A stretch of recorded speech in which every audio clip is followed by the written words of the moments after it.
Once you have a design for your container building, the first step is to pick a spot for your slab.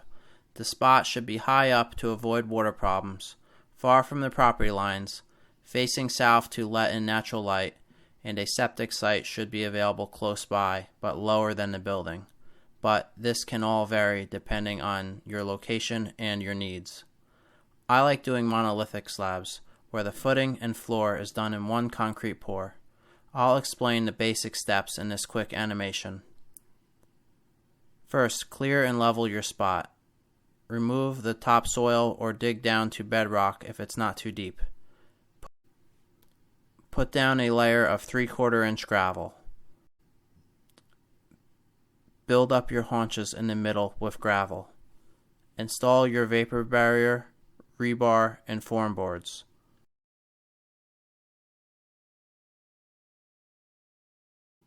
Pour your concrete, set wall or container anchors. Remove form boards. Fill sides of slab with gravel or dirt.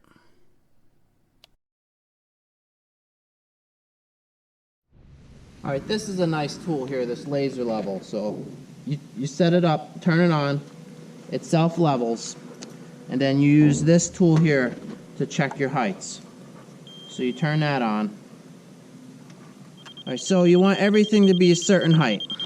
And I got the stick on the height I want. So then you adjust this head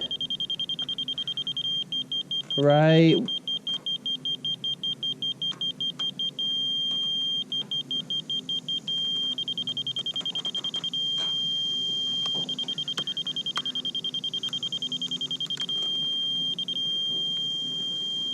Okay, so now it's set. Okay, so now you can use this stick to walk around and make sure everything's the height you want it. And it will work anywhere.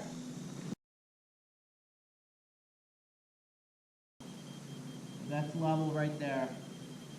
See, the ground looks perfectly flat, but really it's about 6 inches lower than it was over there.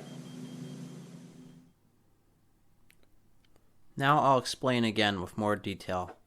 Once you have your spot cleared, use ground marking paint to mark the outside edges of the slab. At this stage, the ground isn't level yet, so make these marks a few feet bigger than your slab will be. It helps to have 2 long tape measures for this. It is very important to make sure your slab is square.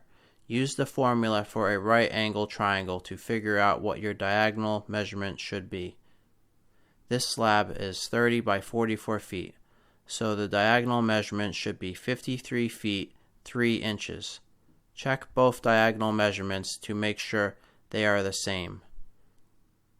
Now dig the entire area down so it's flat using a laser level. It helps to have 2 people.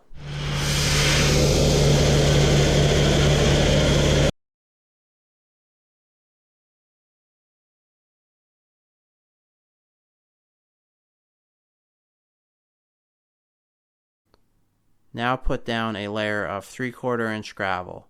Use the laser level to make sure it's perfectly flat, marking the spots that are correct.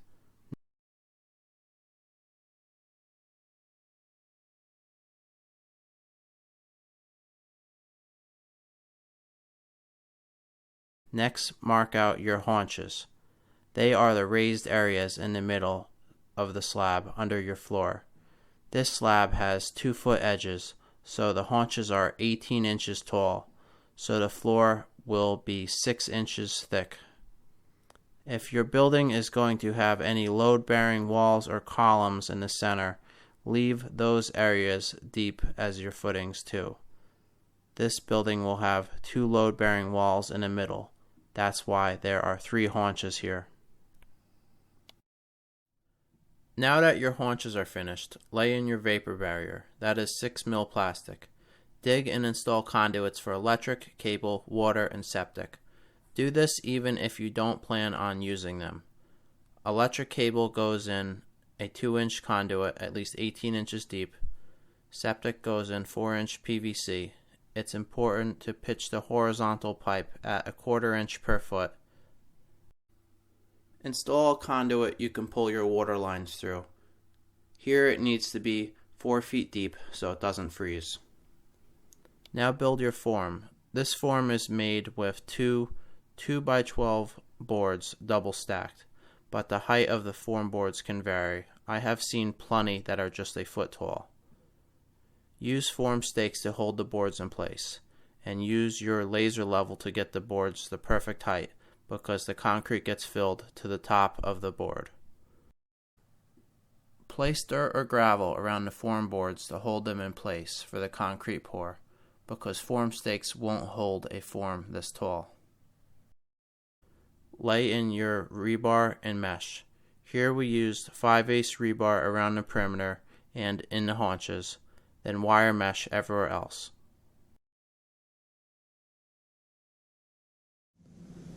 These are some of the tools you'll need to pour a concrete slab. These are come-alongs for pulling and pushing concrete, a float, and a laser level. They come-alongs, they can push and pull concrete, and they have this hook so you can hook your wire and hold it into place when they're pouring the concrete. For the float, it's important to get one that has a twist handle like this. That way when you go to push it, you twist the handle one way and push, and then when you go to return, you twist it the other way. There's a lot of them out there that don't have this feature, and it's kind of essential.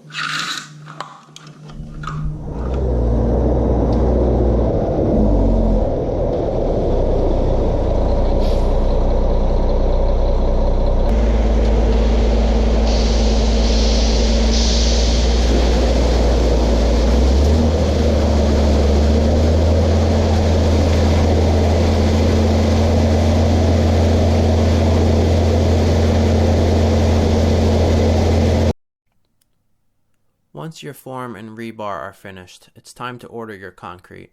Concrete comes in different strengths rated in PSI. I usually order 4,000 PSI outdoor mix. Concrete volume is ordered in cubic yards. Use a calculator to figure out how many yards you will need. There is a very nice calculator on the Lowe's website. Order extra concrete. It's not worth ordering exactly what you think you will need, then running short.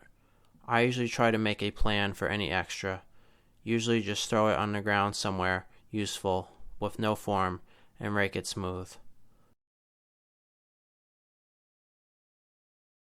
Make sure cement trucks can access your site and get all around the form to pour it. They are very big and heavy. Concrete buckets or pumps are available for sites that a truck can't reach.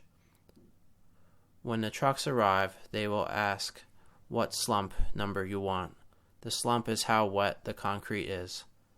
Wet concrete will flow like water and is very easy to work with, but is weaker. If I have multiple trucks coming, I will usually start with a slump of 7, then finish the top with 5 or 6. Start by pouring all your low areas first. Then use your laser level and come along to make sure the finish height is correct.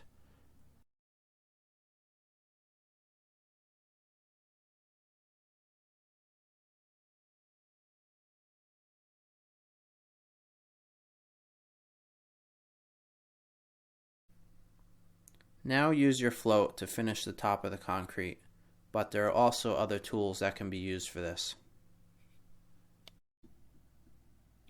A power trowel is a gasoline-powered machine that can do a nice job to polish the concrete finish after using a float, but it usually doesn't work well on an outdoor concrete mix. You can also use a broom for a rough finish on a sidewalk or concrete driveway. Some people suggest putting cut marks in the concrete to control where it will crack. The concrete from this company is very strong. I have never had a problem with a slab cracking. As you're finishing your concrete, it's also time to put your wall ties in. For shipping containers or vertical columns, I'll set a steel plate with rebar welded to the bottom in the concrete. Then you can just put the container on the slab and easily weld it into place. For block walls, set some rebar in the concrete, and for wood walls, set anchor bolts.